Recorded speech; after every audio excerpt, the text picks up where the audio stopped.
Hello and welcome to this special interview on Arabiya News. I'm Joanne Serrieh. We're joined by U.S. Special Presidential Envoy for Hostage Affairs Adam Boehler from Washington, D.C. Mr. Boehler, thank you for joining us. Let's start with your recent direct talks with Hamas. Can you tell us more about why this meeting took place? The reason that I met with Hamas like that is because I'm a big believer in dialogue. I think that through dialogue, one gets to understand various people. And I think the meetings with Hamas gave me some hope.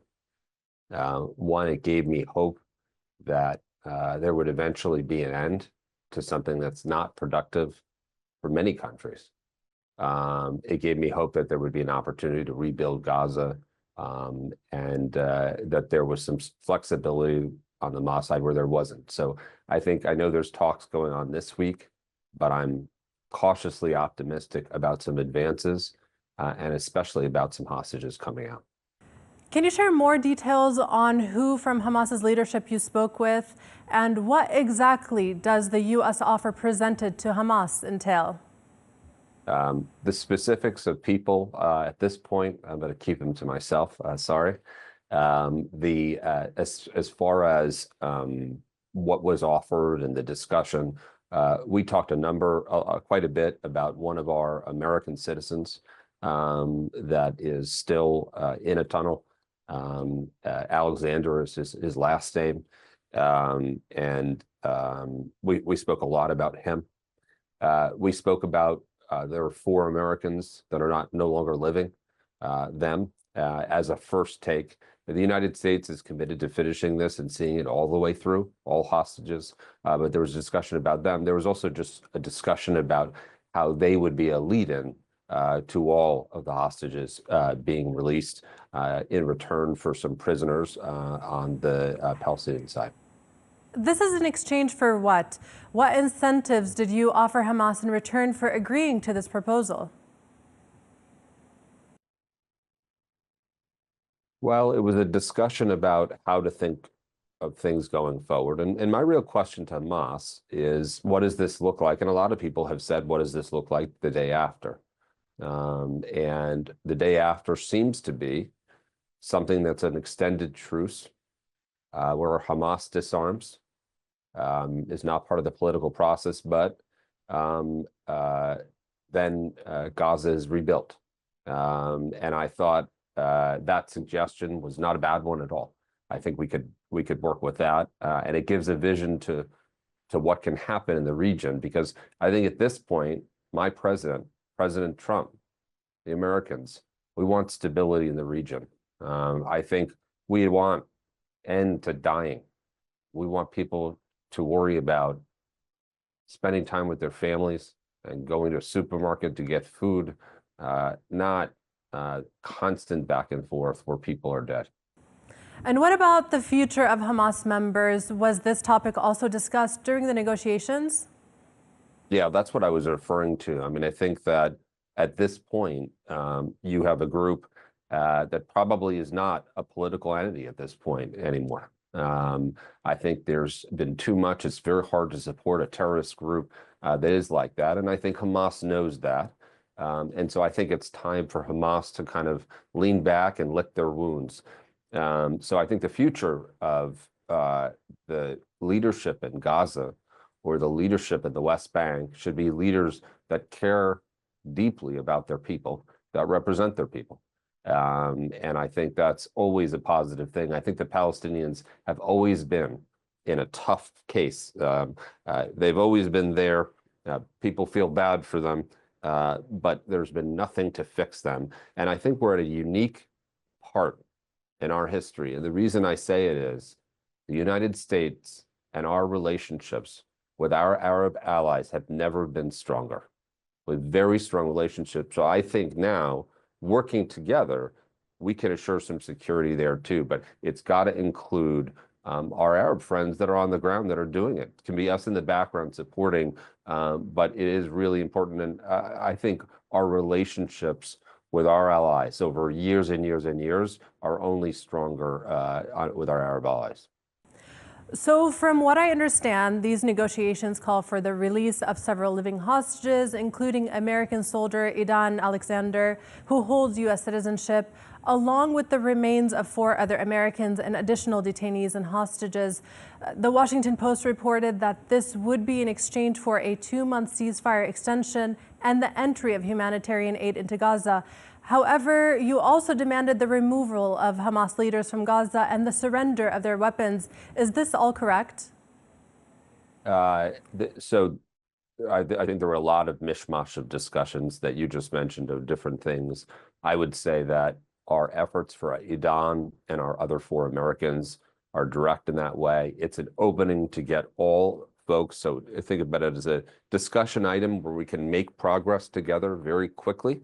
It's very important to the president. We make progress quickly there. And that opens up a lot more, both on the hostage side as well as what happens from a Hamas perspective. But yes, of course, for the conflict to end, you need a situation where Hamas is not armed and is going to go back and become regular citizens. What was Hamas's response to this offer? It was a combination of a discussion. I don't think it was an offer per se, but it was a discussion. And I thought from the conversation that there was possibility to get something done in a way that would work for the region. I did believe that. Now, it's very easy to say that. It's very different to do it. And part of my belief, because one of the questions becomes, how do you set it up so that Hamas doesn't rearm? Well, I need to trust probably a pan-Arab force to do that. Now, do I trust them? I'll tell you something. Yeah, we've had a long history with modern Arab countries, and I know that certain countries, if they tell me something, they're going to do it, and they're going to do it well. And that's different. It's actually, I think some of you may know, I worked on the Abraham Accords. A lot of that was bringing countries together against extremism that to work together. So what is this? When we think about working together to ensure that Hamas doesn't rearm, that's against extremism, right? The connection Hamas-Iran is well known. And so the key here is making sure that you don't have extremism, you have moderation in the area. And that's not going to be a U.S.-Israel thing only. That's going to be with our Arab allies. And the net result of that will be people's lives will be better finally. Regarding the American hostages, Idan Alexander and the 4 other remains, has Hamas agreed to hand them over to you? Hamas is thinking about it, among other things. So I did not walk away with the hostages that day. But as you may imagine, usually things don't happen right away. So I think they got the points we were making. I think I got some of the points they were making. And now I believe Steve Witkoff is headed to the region.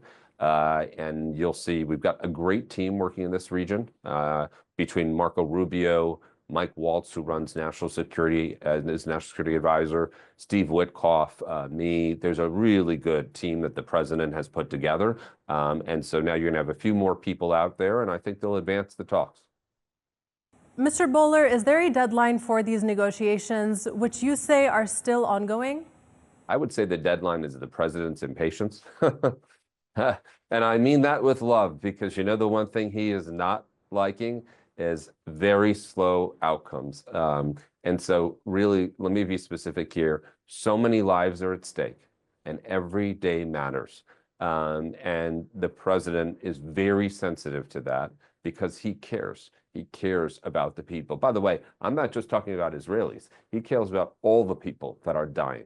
And so what I would say is there is a constant clock ticking in our heads. And so we didn't say it's this deadline, but I'll tell you something. There are not many days where I don't think about this when I rise up and when I go to sleep. Will Steve Witkoff's visit to Doha be the last in these negotiations, or is there room for more discussions? I'm sure there's going to be more negotiations, and maybe it won't end next week or this coming week. But I think it's got to end soon. And so his biggest worry, it's my biggest worry, Steve's biggest worry, my biggest worry is continued talks. We're not talk people, we're action people. The president is not a talk person. He's an action person. It's actually why we do things very well. And he actually happens to be a very consistent person. He may say a number of things, but if you watch what he does, He takes very quick action, and it makes a big difference. And so I would say our biggest concern is talks and talks and talks and talks and talks while people die. So I think we're getting to the point soon where no more talks. And I think what you see in the president and what he's saying to Hamas is frustration on talks. And one of the things that I emphasized to them when I was with them was that this wasn't something that we could put on the same timeline, because by the time we'd agree to something, everyone would be dead. So we need to move them quickly. It needs to be very, very quick. And the president had said, or else the president will take other action. I know him well enough where if nothing is happening, he's going to take other action. What is Israel's stance on these negotiations? Were they coordinated with the Israeli government? And now with the Israeli energy minister's order to cut off Gaza's electricity supply, does this suggest that the talks have failed so far? I don't know. I didn't know that about the Israeli minister with electricity. We did coordinate before, but Israel knows also that the United States is a separate country. We have our own interests too, oftentimes, and a lot of times they align exactly with our great ally, Israel. But when we have citizens there, we need to be extra focused. And in this region, we have a lot of interest. We've been very impressed with the start of Abraham Accords and some of the back and forth countries where Jews couldn't go to and where Muslims wouldn't be able to go, and seeing weddings in UAE. I mean, all of these things that you never saw. I thought it was very nice to see how that thrived over time. And so these talks certainly directly implicate bringing the region together, because if we bring the region together, and I'll tell you, in my opinion, thank you, Israel, for weakening Iran, because the reality is we have more of an opportunity than we've ever had to be a very, very strong region here in the Middle East that is led by Arab countries and Israel together.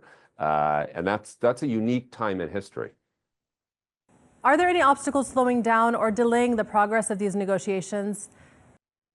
I think there's obstacles and stops all the time in the negotiations. I mean, more than normal, no. I mean, I think they are very difficult negotiations because there's a lot of emotion behind them. And there are people that you would look at, and I've done it myself, and say practically they should do X, Y, Z, and they won't do it, even though it seems to practically make sense because of either political reason or because of long-held beliefs or emotion. Those things are hard. There's a lot here. And in order to be successful, people are going to have to start saying, what happened, happened. And we know it, and we won't forget it, but now we're going to think going forward. And that is not an easy thing to do if your family was killed. And so I recognize that's not easy. But if we never get there, it will never end. And so that's why some of these conversations have to happen. It's why they're taking a while. But as I said, I do have hope, because I will tell you, I believe that Gazans are sick of it. I believe the people of the West Bank are sick of it. I believe that Israel is sick of it. And I'll tell you, the United States is sick of it. And so at this point, it's time. And I think everybody wants it to be time. American journalist Austin Tice, who's missing in Syria, do you have any information on his whereabouts? Well, given all that's going on in Syria, it tends to throw up a lot of dust in the air. It tends to make it a little bit difficult to know everything about Austin Tice. But I can say that we do plan to send some FBI teams in at some point to continue to identify and look for Austin Tice. We owe it to Austin. We owe it to Austin's mother and his family, who I've met many times. They're wonderful people. And so we're not going to give up on Austin Tice. Austin Tice's mother recently traveled to Syria and met with President Ahmed al-Sharaa. Did she receive any answers about his fate or the group holding him, if he is indeed being held there? The main thing that she said was that she had a very positive visit, and that he offered her support for the continued searching of her son. So President Biden previously stated that he was aware of the former regime's detention of Austin Tice and called for his immediate release. The previous administration had information indicating that he was being held by the former Assad regime. Is that still the case? Yes, well, that may be. But I wouldn't rate the previous administration or Biden as the most effective president ever. So we'll see how it goes going forward. On the topic of hostages, how do you assess Saudi Arabia's role in securing the release of Russian-American hostages in the past negotiations? I'm excited about the Saudi role here. I think that they're playing a great role as mediator. They've got great relationships across countries. And I think Saudi is going to become a much, much bigger ally for us over time. That's natural. So I appreciate them holding these talks. I think it's a great place. It was a great place to meet Putin and meet a Russian team. And I would say that this is a great place now to have this Ukrainian discussion. So I'm very excited about those talks in Riyadh. Adam Boehler, U.S. Special Presidential Envoy for Hostage Affairs, thank you for your time. Thanks for having me on.